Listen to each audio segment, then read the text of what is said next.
So thank you, everyone. Thanks to our panelists who have just wrapped up. I feel like a lot of the things that they were covering, we're going to be talking about today. We heard a little bit about employee, the culture of safety, the culture of innovation. We heard a little bit about how brand is what your customers ultimately connect to. And the customer experience is obviously what defines their enjoyment of your services, your products, and keeps them coming back to you time and time again. And the innovation within the business model. So we're going to cover some of that sort of stuff today. My name is Pat Bolster. I head up Qualtrics here in Greater China.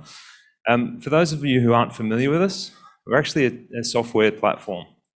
We're the world's leading experience management vendor. And really, in our eyes, what experience is all about, there's 4 key pillars of experience for any business. There's your brand and what that means for you in the market, your products and services. They define, ultimately, how you're going to be interacting with your customers and if that actually lives up to your brand value, your brand promise. Your employees who underpin the delivery of these things and actually go on to create that innovation in your business. And ultimately, all of this wraps around together to create your customer experience. So that's really what Qualtrics is all about. So I'm going to be sharing with you a few different case studies that we have of organizations that they've not just seen the pandemic as an opportunity to thrive. They've gone and doubled down around experience. They've created product innovation and they've really won big in their market. Now, before we go and do that, I just want to share a couple of minute video with you. So let's get into it. We spend the majority of our lives interacting with businesses. Whether we work for them or buy from them, businesses are an essential part of our daily lives. Unfortunately, more often than not, we don't love our experiences with them. And in today's hyper-connected world, all it takes to switch jobs or service providers is just a few simple clicks. But what if there was a way for businesses to understand how we felt and knew what changes to make so each experience got better? The Qualtrics Experience Management Platform helps companies get better at the 4 core experiences of any business. Delight customers at every touch point, drive retention and engagement at work, develop products people absolutely love, and build a brand that creates a bedrock of loyal followers. Unlike legacy vendors that simply gather post-transaction feedback, Qualtrics is a system of action that enables teams and entire companies to continuously hunt down and eliminate poor experiences. Experience management starts with listening, and Qualtrics is the ultimate listening engine, enabling you to understand customers and employees using virtually any channel. Whether combing through online reviews, engaging a visitor on your Facebook page, or even determining a person's mood throughout a support phone call based on the tone of their voice. Simply select the channels you want to use and start listening.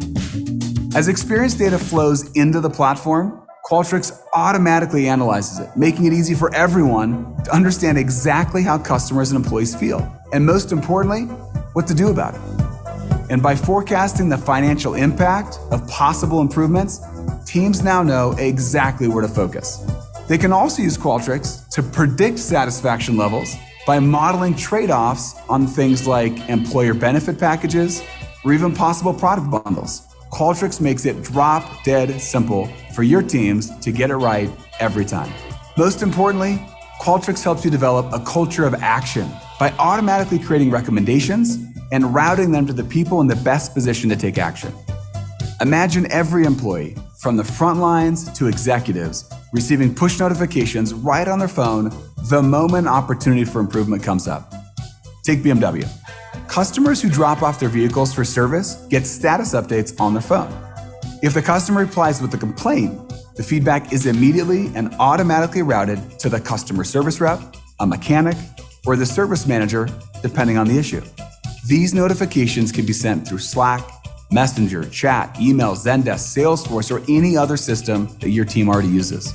The platform also allows you to pull operational data from those same systems. For example, an airline can use OData to identify top-tier customers with the highest LTV. Then, by leveraging employee data from an HRIS system, they can find the best trained, most qualified team to pair up with their most valuable customers all in real time. Or when someone makes a purchase on your website, it triggers a request for feedback. If they had a poor experience due to, let's say, shipping costs, The platform can automatically offer free shipping the next time they visit the site. But if their feedback was positive, you can offer a special promotion on a cross-sell item instead. Qualtrics helps you recognize both rescue moments and opportunities. And the best part, Qualtrics is completely programmable. Its open architecture and APIs means developers and partners around the world are constantly adding new solutions, new connections, and new capabilities.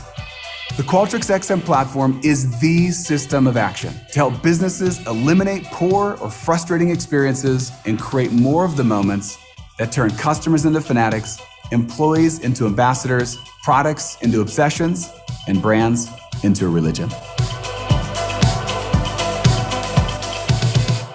Cool.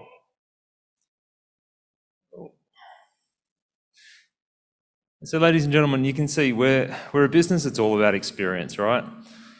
And experience is at the heart of everything everyone in this room is doing every day. Whether we're talking about some of the internal changes that are happening from a digital perspective, closer, cool.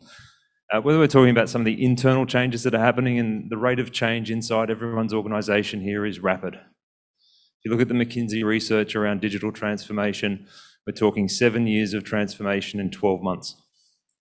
But equally, this is happening externally. Your consumers aren't expecting to interact with you in the same way that they were 12 months ago. I think that was pretty apparent when we were listening to the guys on the panel just previous. Talk about how they're opening new revenue streams. Talking about how they're finding different ways to interact with their customers. Our customers' expectations have changed so much in the last 12, 24 months, and they'll continue to. Over the next 5 years, consumer expectations are due to change more than in the last 50. Now, couple that with the rate of change inside your business, and think about some of the complexity that that actually can provide, but also the opportunity if you get it right. So now I'm going to ask you all to imagine something with me very quickly. I want you to look around the room. Think of everyone sitting in seats here, and for all those online, bear with me, as your customer base. Say there's 100 people in this room. Now, in the last 12 months, there we go. In the last 12 months, we know that about 40% of people, so 4 in 10, have tried a competitor brand for the first time. So now look around the room again and think about almost half of this room, if they were your loyal customer yesterday, is now trying out your competition. They're purchasing, they're spending, they're interacting. Now, we also know that 85% of people's interactions are now solely digital. Okay, so that's a huge responsibility on the digital teams, digital transformation itself.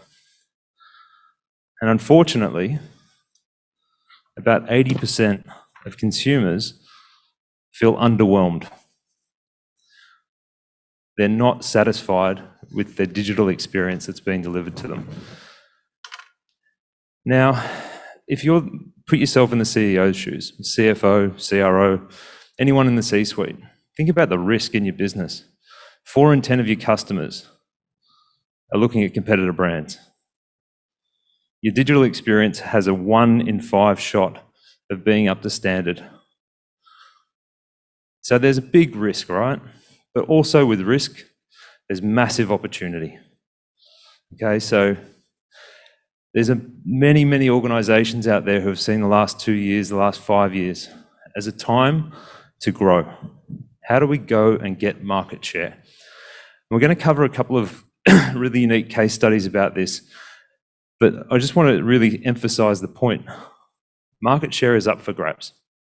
If we get this right and we get the digital experience right, we have an opportunity to win massively in the market, okay? So this is where we really need to start thinking about digital transformation as experience transformation. Double down on making great digital experiences.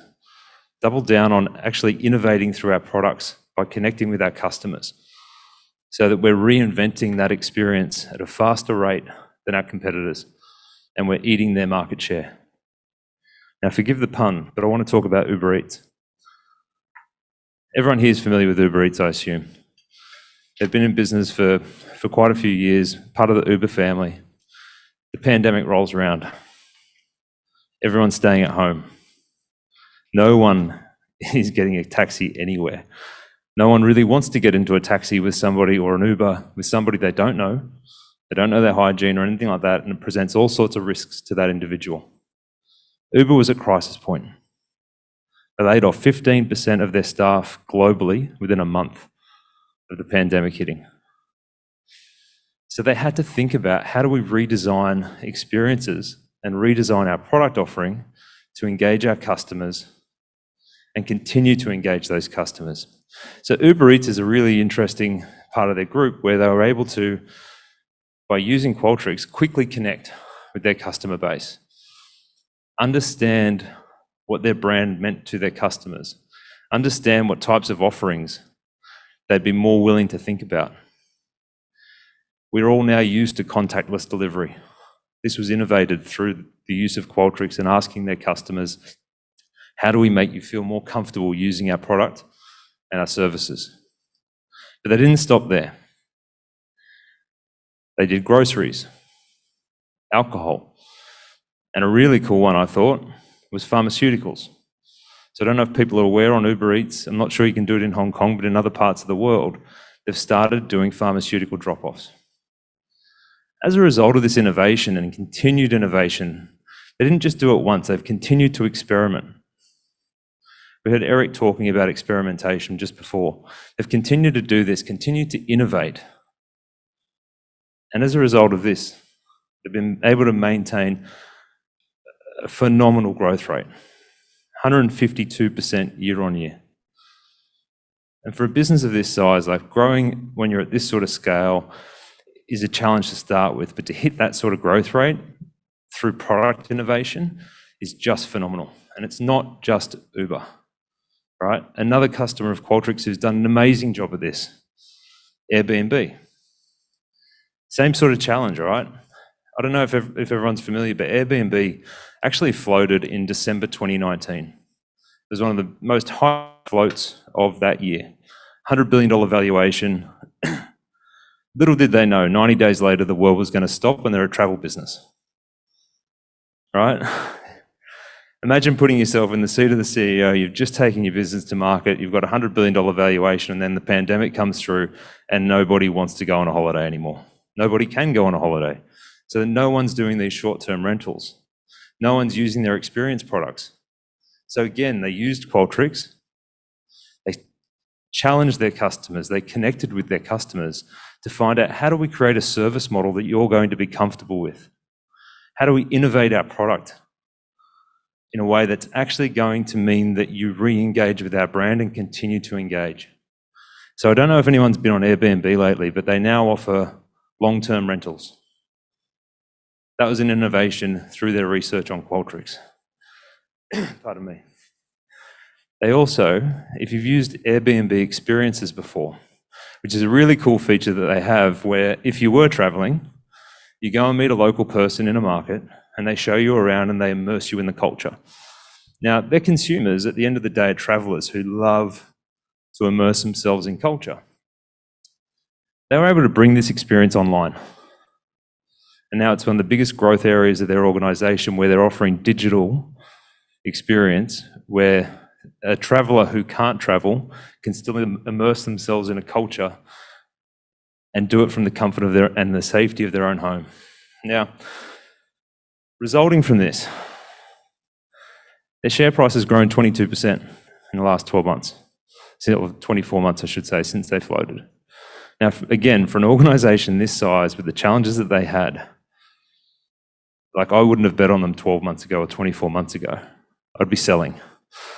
I'd be wrong. Pardon me. 22% growth in the share price is absolutely phenomenal. We've got twice the market cap of the Marriott Group, which is the largest hotel group in the world. So this is all coming from really connected employees who want to innovate, and they have the tools to innovate. And I spoke before about digital transformation meeting experience transformation. This is really where the best brands in the world They're trying to find the moments that matter to their consumers, to their market, and they're doubling down in those moments. They're reinventing themselves, they're reinventing those moments. Okay, so you might say, well, how do we do it? It sounds wonderful, but how does this actually work? So let me tell you a little bit about how the platform works. We break it up into a couple of different areas. On one side, we have experience design. On my left, experience improvement. To simplify and turn this into a real term for you, experience design is all about understanding your brand and products. How do we design our org, our products, our services in a way in which is going to meet customer expectations and help us grow our business? And then on the experience improvement side of things, these are initiatives like CX, employee experience. How do we continue to engage people and make sure that those moments live up to the expectations of our consumers and our employees? And to do this, you need an operating system to underpin it all. And that's really where Qualtrics comes into it. So looking at this in a little bit more real terms, there's three key areas, right? One is around the directory itself. Now this isn't like your typical sort of CDP or anything like that. This is looking at all the different sources of experience data and overlaying that with what would normally live in a CDP. So this is getting a true profile of your customer, whether it's their social interactions with you, whether it's review sites, their sentiment across a telephone call. It could be post-transactional feedback off a survey, any of these sorts of things, but it's really creating a holistic view of their experience with you. And that experience is a longitudinal one, right? So it's not just a point in time, it's the ongoing evolution of that experience. Now, once we're doing this at scale, it's really hard if you don't have AI to assist you to understand what's going on. And this is where the IQ suite comes in. So the IQ suite, think about that. This is the intelligence layer. It's going to surface the insights. It's going to comb through the data for you and create the opportunities for you, both whether that's on the revenue generation side to say, hey, we have a product opportunity over here, or we have a cross-sell or an upsell opportunity. Or if we're thinking about the service recovery side, how do we take a consumer who's had a poor experience and turn that into a positive one? And the final piece of this, across the different disciplines, is Xflow. And this is the third component. And this, like, for lack of a better expression, is the muscle in the platform. This is the workflow engine. So in the video, it talked about combining with Slack and ServiceNow and different platforms like that. This is where we can actually route cases around your organization to the people that need it in their hands at the time in order to take action and deliver amazing experiences. Okay, so before I wrap up, I want to share one more case with you. I've talked a little bit about really digital native, digital disruption type organizations where they provided innovation and it's helped them grow their business. Now, that's great for that sort of business, but it might not feel very relevant to everybody in the room. My second last question to you all. Hand up if you would buy a car online. 1. 2? I personally wouldn't. I've never thought to, but in any case, again, a pandemic story. I'm sorry to harp on this, but you think about car dealerships globally and what's happened during the pandemic. This has been a face-to-face business. It's always been a face-to-face business. You walk in, it's a defined sales process, you test drive the vehicle, they offer you finance and off you go. So for Volkswagen in Australia, people stopped turning up to dealerships. They had to close a lot of dealerships due to government regulations. They just weren't allowed to be open. So where does your revenue go? It's gone, right? What they did with Qualtrics, and I absolutely love this story, they went and asked their customers about how do we interact with you now? You know our brand, you know us, you know the quality of our products, but how can we interact with you now in this changed environment? So they asked their customers these questions through the platform. 2 weeks later, it actually launched an e-commerce site, and over the next 6 months continued to evolve that e-commerce platform with that whole experience improvement side of things. And much to my disbelief, they developed $36 million in 6 months in new car sales by asking a simple question to their consumers and then acting on it. Like, just incredible. Cool. So ladies and gentlemen, last question. Knowing the Volkswagen case study, knowing that this doesn't necessarily have to be a digital disruption type business where you can go away and innovate. We've heard about what Jardine Restaurant Group's doing. We've heard about what Hong Kong Express is doing, what KEF's doing. We've seen organizations start offering staycations, trips to nowhere. What are you doing in your business? How are you innovating? How are you driving change and driving revenue for your business? So, ladies and gentlemen, with that, thank you very much. We're down the back if you want to come down and have a chat, but really appreciate your time today.